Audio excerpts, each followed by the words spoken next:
My first insight is if we are all storytellers, let's live the best story we can tell. My first insight is my dad says either you're a gentleman or you're a businessman. You can't be both. My second insight is only a company that can create joy and meaning through imagination and empathy can survive the creative age. My second is don't mind, I'll convert your art into business. Every company or movement in the creative age must begin with defining its creative imagination, not its business model. My third is better than insurance.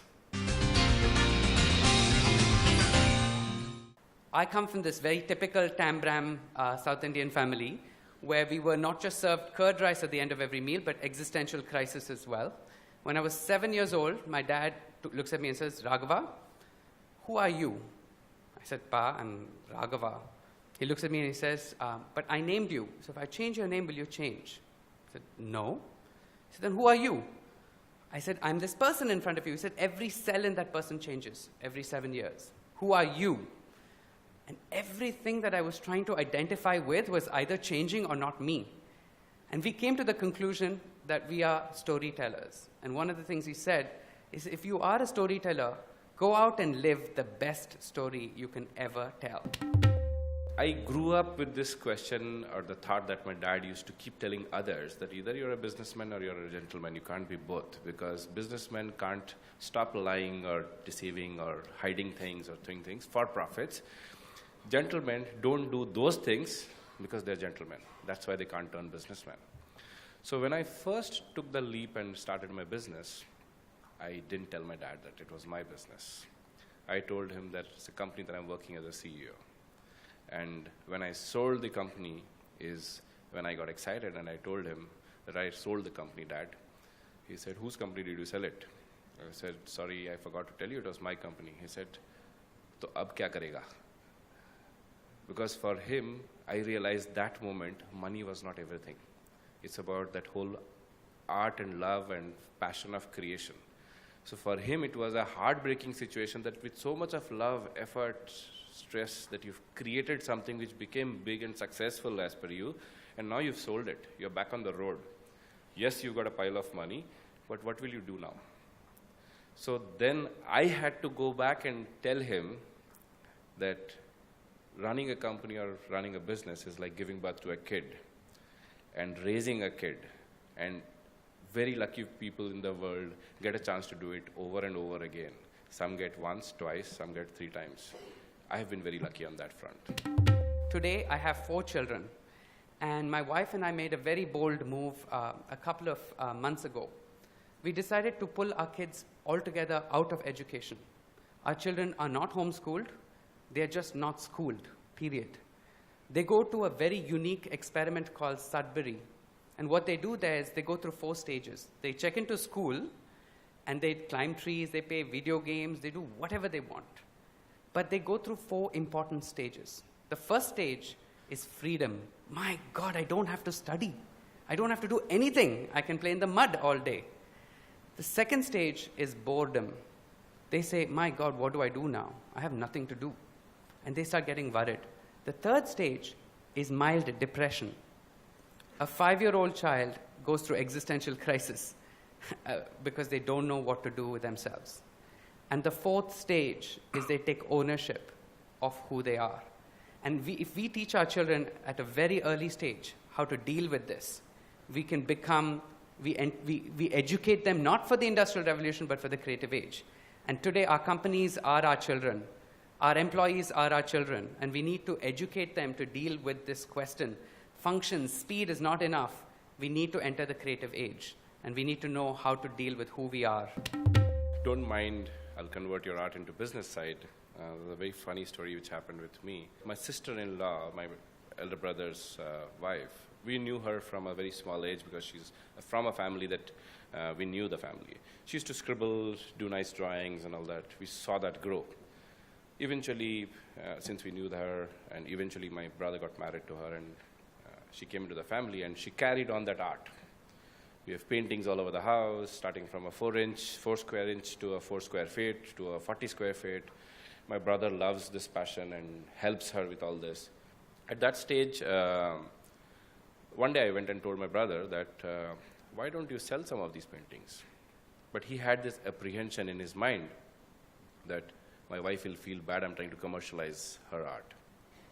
And when I went and told Bhabhi, she said, maybe if I ask brother for more money, it'll create problems. I told them that you feel he's going to spend more, he feels you're commercializing. I think when you start talking, it'll work. In 2 weeks, we figured out how we can convert that art into business. Jaguar came on board as a sponsor. She did her first exhibition. She did 4 out-of-turn exhibitions at India Habitat Center. And she's now been awarded as one of the best artists by Andhra Pradesh government and Chief Minister. And now she has a studio of her own, and she makes over 10-15 lakhs a month just by people walking into her house and buying paintings. So the insight was that sometimes you need to talk, business will happen automatically. I made a children's book for the iPad about parents and children, potty training, diaper changing, tickling them, babies pooping, farting, all the things that kids love doing. But when you shook it, you suddenly had a lesbian couple bring up a child. Shake it, and you had a heterosexual couple. Shake it again, and you had a single parent. And what I wanted to do using this new tool was to deconstruct the ideal narrative of what a family meant. And if we could learn everything through perspectives and democratize truth and understand personal truths, then I thought we will build the much needed empathy in the world. So I made another book that never saw the light of day, but I have it. It's a book about India's independence, very patriotic. Shake it, and you have Pakistan's perspective. Shake it, and you have the British perspective. And my argument is only companies today that are empathetic bring different perspectives. And that is what the creative age is about. It's about everybody matters, and everyone has their own truth. And today, we're moving into a space where everything is customized, and perspectives and empathy will take companies to the creative age. I realized that we'd done a lot of things like, for example, we did insurance for employees, we did programs for employees, we did benefit, we did so many things. That what I realized is, end of the day, there is only one king in the whole world, and that one king is cash. There's nothing bigger than cash. So what we did was, and fortunately, unfortunately, at the end of the day, it became that, okay, what are you doing more than the other guys are doing? The previous company gave me insurance, the next company will give me insurance. What's a big deal, you giving me insurance? And we thought we are doing good by giving them insurance. So what we did was, we created small piles of cash.